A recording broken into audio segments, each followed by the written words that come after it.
Oke, kembali lagi di channel saya. Makasih buat kalian yang sudah mengklik video ini ya. Kali ini kita pembahasan terkait timnas. Kita tahu timnas mendapatkan 3 poin ya, karena menang semalam melawan Bahrain.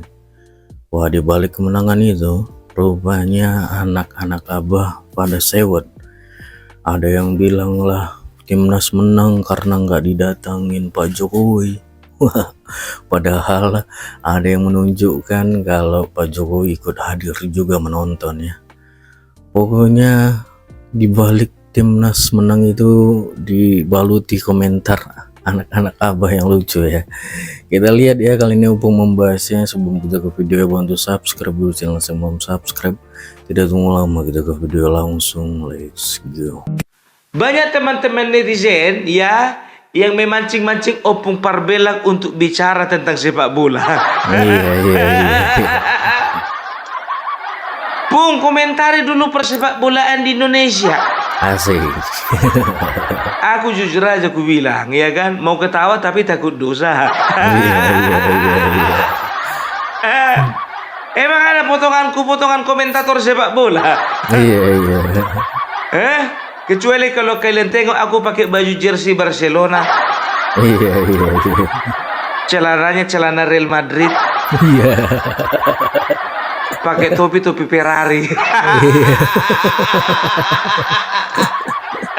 Lengkap sudah. Baru ya bisa aku komentar sepak bola, kan begitu.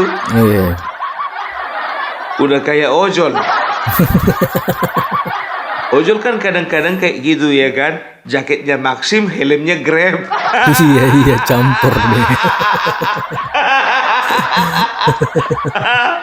Setelah ditanya, "Bang, abang sebetulnya Maxim atau Grab?"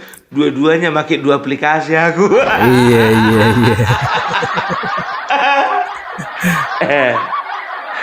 Tapi biar tahu kalian, inilah tabiat orang Indonesia yang kurang bagus. Apa itu? Selalu mengurusi urusan yang bukan urusannya. Betul. Nggak urusannya diurusi. Betul. Dia di bidang kedokteran, diurusi masalah politik. Kalian tengoklah dokter Tifa, rusak kan? Iya. Dia seorang ahli filsafat, ya kan? Tapi dikomentari masalah sepak bola. Iya. Rocky Gerung. Iya. Yang terakhir biar tuh kalian, seorang ahli forensik komentar masalah politik. Iya. Masih ingat kalian Reza Indragiri? Iya. Biasa ngurusin mayat, ngurusi politik. Aduh, jujur aja aku bilang ya, aku nggak mau terjebak di situ. Iya kan, karena memang jangan pernah kita mengambil bagian yang bukan bagian kita. Betul. Beda itu. Udah tahu kita udah tahu kita ahli perang, ya kan? Tapi mau jadi menteri agama. Iya. Itu dia. Tapi bukannya bilang apa ya, kalau untuk episode kali ini ya, sebagai kecintaanku terhadap bangsa ini dan juga kecintaanku terhadap timnas, maka aku akan bahas sedikit-sedikit mengenai sepak bola. Ya, kenapa? Bukan kita sok-sokan ya, tapi kita sebagai anak bangsa ya, bisa dikatakan punya berbagai macam cara untuk menunjukkan kecintaan terhadap bangsa ini. Ya, pemain sepak bola tunjukkan prestasinya terhadap dunia sepak bola biar dia bisa mengharumkan bangsa ini. Kan begitu ya, seorang akademisi ya, dia itu harusnya bisa menciptakan hal-hal yang baru ya di dalam dunia akademik ya, sehingga Indonesia itu secara akademik boleh lebih menonjol daripada negara lain, kan begitu. Sama seperti TNI ya, TNI Polri ya, kalau bisa dikatakan cara mereka menunjukkan kecintaan terhadap tanah air ini ya nggak perlu dipertanyakan lagi lah ya. Sama juga seperti mahasiswa. Mahasiswa ya gitu juga nggak perlu dipertanyakan lagi. Oh alah. Cinta kali. Ya begitu juga ya, Opung Parbelak juga ingin mengungkapkan kecintaannya terhadap dunia sepak bola ya. Ya dengan cara komentar lah dulu sedikit ya. Tapi kalian jangan berekspektasi besar. Iya, iya, iya, iya. Aduh, tapi selamat untuk tim Garuda. Hmm, luar biasa ya. Ya.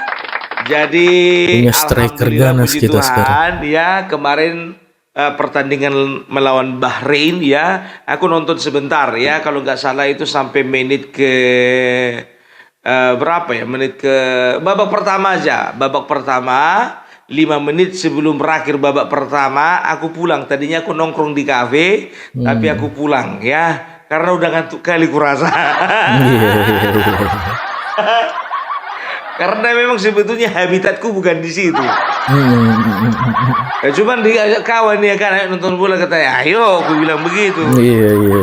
Kukira tahan aku sampai babak kedua, rupanya babak pertama pun tumbang aku. Iya kan, tapi gimana pun juga ya kan, aku tonton sambung di rumah ya. Jadi ku tengoklah hasil akhirnya begitu di media sosial. Wah, Indonesia menang 1-0. Aku mikir kalau sempat bertahan aku nonton sampai babak kedua, kurasa Indonesia bisa menang 3-0. Siapa kali kau, Bu? Ya, jadi setelah Indonesia memenangkan pertandingan, memenangkan laga tadi malam ya melawan Bahrain ya, Indonesia itu naik posisi, bukan posisi ya, naik poinnya ya, naik poinnya dari 6 ke 9. Jadi di klasemen C ya untuk kualifikasi Piala Dunia 2026 di Amerika, Kanada dan di Meksiko kalau nggak salah ya. Jadi Indonesia itu ada di apa namanya, grup C ya.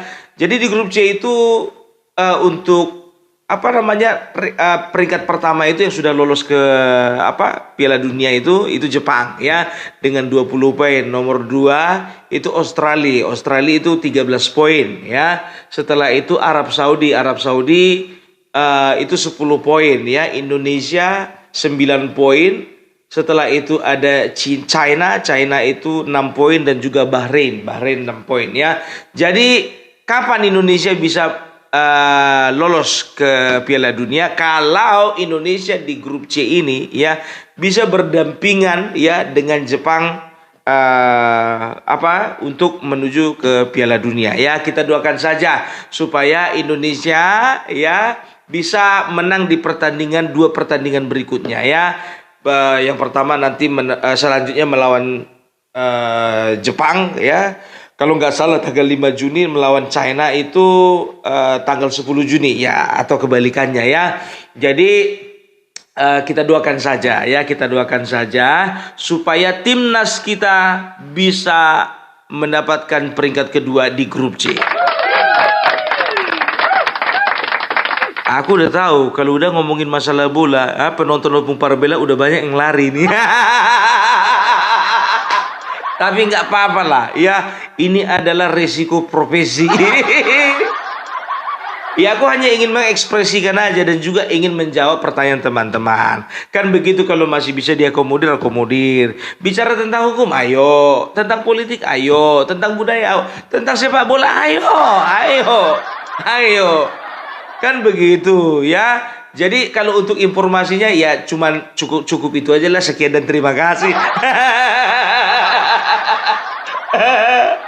Ya kita doakan saja. Tahu enggak kalian, waktu Indonesia kemarin kalah ya 5-1 lawan Australia, banyak kali hujatan diterima Erick Thohir. Betul. Dan ada beberapa konten kreator temannya Opung Parbelak komentar miring. Udahlah Erick Thohir, mundur aja lah kau dari PSSI, gentleman lah kau. Ada pula yang mewa sama Opung Parbelak, iya kan? Kurasa dia ini memang betul-betul pencinta sepak bola tanah air. Apa dibilangnya? Kenapa sih Bung Erick Thohir harus dapat 2 jabatan? Ya aku bilang, aku marah sama dia. Ya untuk saat ini cuma dia yang mampu. Karena dia punya pengalaman kalau untuk bidang sepak bola, kan begitu. Siapa lagi mau kita bikin Faisal Assegaf? Iya. Atau siapa? Refli Harun. Cuman 2 orang yang tepat menduduki ketua umum PSSI saat ini. Yang pertama Erick Thohir, yang kedua Roy Suryo.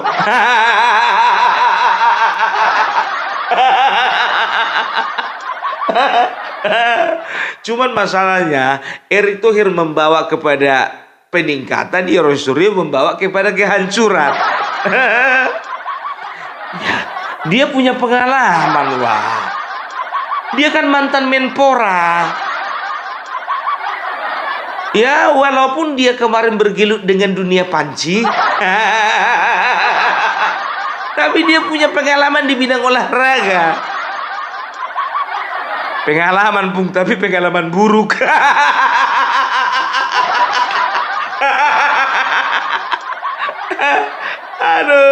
Aduh, ya.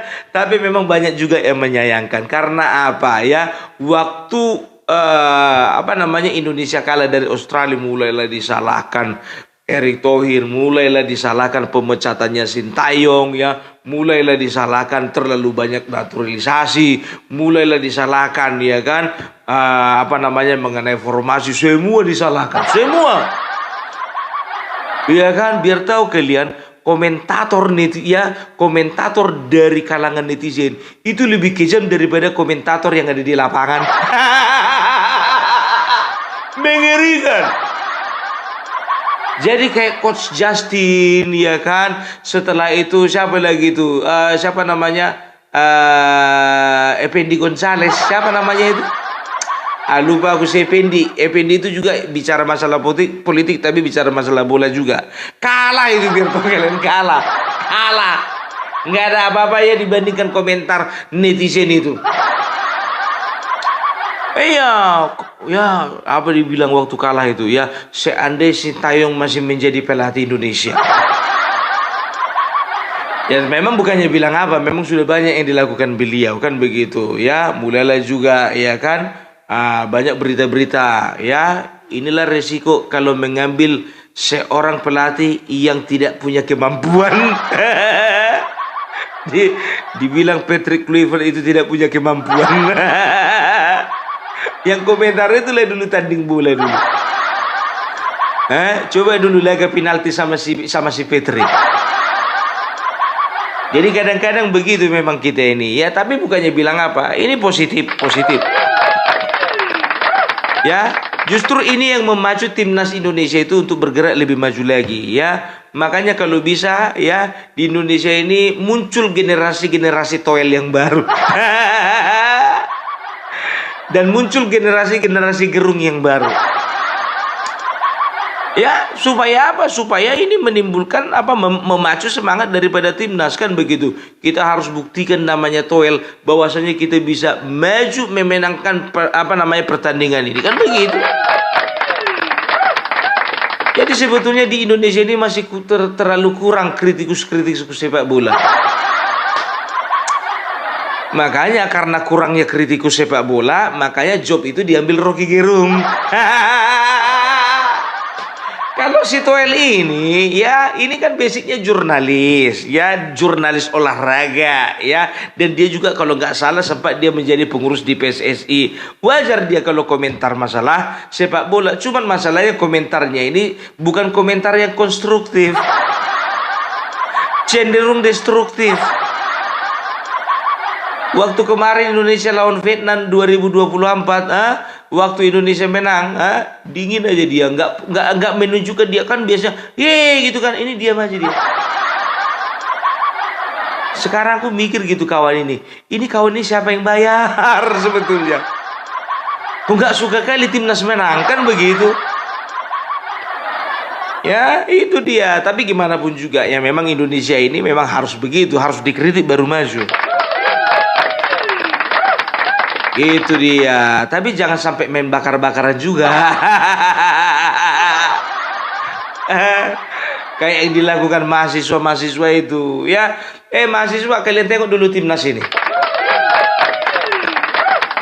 Ya, tunjukkan bagaimana caramu bisa mengharumkan nama bangsa. Kan begitu. Ini enggak mengharumkan nama keluargamu pun juga enggak mampu kau. Malah kau rusak harga di nama baik keluargamu. Tahu kalian ya, yang di Malang kemarin, yang demo di Malang kemarin ya, dikabarkan katanya 10 orang hilang kontak. Ada dua kemungkinan, biar tahu kalian ya kan, ada dua kemungkinan. Kemungkinan yang pertama hilang kontak karena buron. Kemungkinan mereka ini pelaku utama ini. Kami harapkan bagi-bagi bapak kepolisian, tolong ya cari nomor teleponnya, dilacak Pak. Jadi kemungkinan yang kedua, ya ini kemungkinan yang kedua. Asumsiku bukan kontaknya aja hilang, nyawanya pun hilang. Siapa yang bikin pun nggak tahu. Mana tahu aku? Ya kan cuma itu aja kemungkinan. Kalau udah kontak hilang berarti yang pertama buron, yang kedua udah mati. Hilang kontaknya supaya menghilangkan jejak. Kau tahu dari mana Bung? Dia dari film banyak, dipilih. Jangan kalian bilang aku bekerja sama. Tahu ndak kalian ya, kalau bicara tentang sepak bola ya, ini tak ubahnya sebagai tak ubahnya permainan di dunia politik pun juga seperti sepak bola. Kadang harus mengoper, kadang harus menembak, kadang harus bertahan, kadang harus menyerang, ya kan begitu ya. Itu juga yang dilakukan banyak orang di dunia politik, ya kan begitu. Jadi itu menariknya sepak bola ya. Jadi kita harapkan untuk sepak bola ya, memang betul. Ku tengok dari persentase pemainnya itu kayaknya cuma 20% pemain asli. 80% naturalisasi. Tapi ini adalah sebuah strategi sebetulnya ya, kan naturalisasi itu kan juga kan ada undang-undangnya ya. Jadi proses naturalisasi itu kan sudah dibahas ya bersama dengan DPR ya, dan juga itu sudah ada undang-undang yang mengatur ya. Kalau aku rasa nggak masalah lah ya. Ini banyak ini manusia-manusia kayak seperti Rocky Gerung kemarin itu komentar ya, ini adalah ini adalah kegembiraan yang semu. Sedangkan kau juga waktu sekolah, jujur kau Rocky Gerung, pernah kau nyontek? Kalau memang kau nggak pernah nyontek, memang betul-betul lah kau manusia paling suci di dunia. Sedangkan nyontek kan itu artinya apa? Kita menggunakan jawaban teman kita untuk meraih kesuksesan kita. Ya, itu dia. Itu cara ilegal. Mana ada menyontek diatur di dalam undang-undang. Artinya ilegal. Nah, bicara tentang naturalisasi, ini legal ini. Dan tahu ndak kalian ya, Indonesia bukan satu-satunya negara yang melakukan naturalisasi. Bukan. Australia juga ya, itu melakukan naturalisasi. Belanda pun juga begitu, ada naturalisasi. Negara-negara besar ya, itu juga punya pemain-pemain naturalisasi, kan begitu. Pemain naturalisasi itu kan yang punya garis keturunan dari bangsa Indonesia, kan begitu. Kenapa? Rupanya ya, aku tahu ini orang-orang yang iri dengan pemain naturalisasi ya, itu adalah orang-orang yang iri dengan kegantengan mereka. Karena apa? Ya, tengok kalian pemain naturalisasi, nggak ada yang jelek. Udah ganteng, tinggi, putih, matanya biru, kan begitu. Nah, yang komentar negatif terhadap naturalisasi, perhatikan kalian lah, mukanya kurasa jelek-jelek. Main fisik kau Bung. Kau kalau menghina orang berarti kau menghina ciptaan Tuhan. Karena ada orang jelek lah, makanya nampak mana yang ganteng. Termasuk Bung Parvila ini jelek ini. Secara fisik jelek, ku akui. Nasibku aja punya istri. Nasibku aja punya anak 3. Banyak yang ganteng di luar sana nggak punya istri, nggak punya anak, boro-boro punya anak, punya istri pun belum. Tapi inilah kebanggaan dari orang yang jelek, ya, bisa meraih kesuksesan, bisa menikah. Kan begitu. Banyak yang ganteng tapi hombreng. Kan begitu. Jadi apa masalahnya dengan naturalisasi? Kan begitu. Udahlah, nggak usah permasalahkan lagi ya. Dan ku tengok komentar-komentar itu ya, dari berita-berita yang apa namanya, yang ku tengok ya kan di media sosial ya, apalagi di TikTok ya, berlagaklah komentar antara komentarnya pendukung timnas sama pendukungnya anak abah. Rata-rata itu yang nggak suka dengan timnas itu orang-orangnya abah. Iya kan? Datang contohnya komentar di atas. Ya, merasa bangga dengan kemenangan timnas. Yeah. Balas. Kalau udah ditengok ada 100 lebih balasan. Itu berarti ada sebuah konflik di dalam komentar tersebut.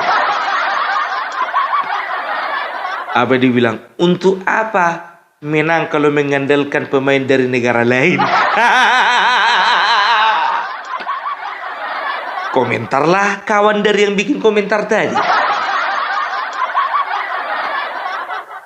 Dasar anak abah nggak bisa move on.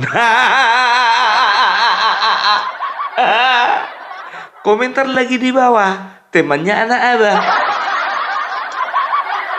Kan begitu. Hari ini masih ngomongin Anies. Dikasih jempol begini. Kan begitu, iya kan? Lalu komentar berikutnya dari teman-temannya yang bikin komentar. Dia bikinlah begini. Hanya Anies yang konsisten sebagai emas yang mengambang di sungai.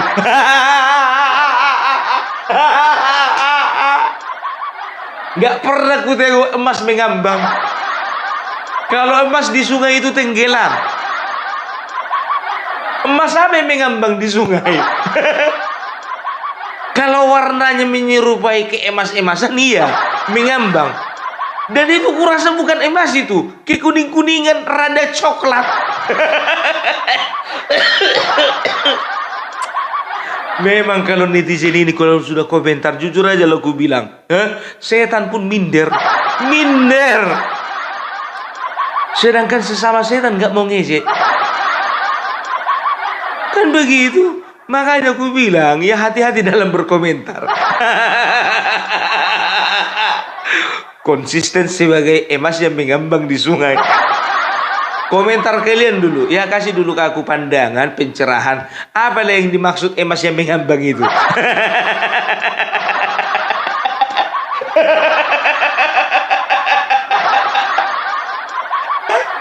Aku nggak mau tampilkan, ya, nggak mau tampilkan karena aku udah lupa di mana letak komentar. Baik kali komentarnya. Dari sekian ribu komentar itu yang menarik perhatianku. Kalau ada yang nonton Opung Parbella yang komentar seperti itu, gue bilang samamu ya, Le ya Mas ya, lanjutkan.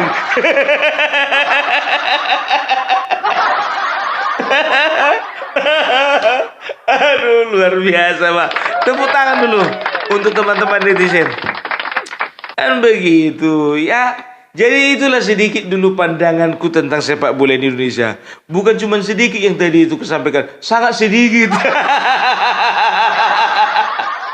Tapi maaf ya, aku ini sekarang dalam rangka ya hanya sekedar ingin mengapresiasi apa yang sudah dilakukan anak-anak bangsa, dilakukan pemain-pemain terbaik kita dari tim Garuda. Ya, kita bisa lihat ya bagaimana Bapak Prabowo juga ya banyak itu video-videonya beredar ya. Bapak Prabowo menunjukkan bagaimana bergembiranya beliau karena kemenangan timnas melawan Bahrain, kan begitu ya. Dan juga terima kasih buat Bapak Joko Widodo yang sudah menyaksikan pertandingan Indonesia melawan Bahrain kemarin ya. Bapak Joko Widodo mewakili kami ya. Karena apa? Karena kami nggak ada ongkos untuk ke Jakarta, Pak.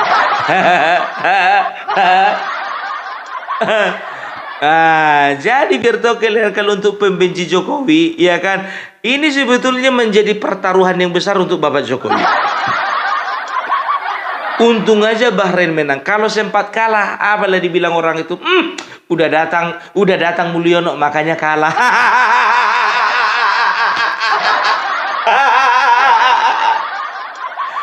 Tapi kalau datang Bapak Joko Widodo dan menang timnas, nggak ngomong apa-apa orang itu. Tapi ada juga yang julid, biar tahu kalian. Apa dibilang, pantas cuman 1-0, rupanya datang Mulyono. Kalau nggak datang Kian dia bisa jadi 5-0. Yang komentar seperti itu bertobat kau. Apa-apa Bapak Jokowi terus alasan. Apa-apa Bapak Jokowi terus alasan daripada kehancuranmu. Bodoh. Ya, jadi nggak ada habis-habisnya ini. Ya memang itu hidup ya kan. Harus ada follower dan juga harus ada haters. Ya kan? Kutanya dulu sama kalian, mana lebih baik, ya kan? Kita punya follower atau punya haters? Ya, ku bilang, ya lebih baik hidup itu punya dua-duanya, ya kan begitu? Pung, mana kau lebih baik? Ya, kau punya follower 1000, nggak punya haters, atau punya follower 500.000, tapi hatersmu ada sekitar 1000. Ya, aku pilih yang kedua lah, kan begitu, ya kan? Itu dia. Ya, ingat, semakin banyak haters itu artinya apa? Ya, itu artinya ya kau itu mempunyai kelebihan dari mereka. Kan begitu. Tapi lihat juga ya, jangan lebih banyak haters dari follower.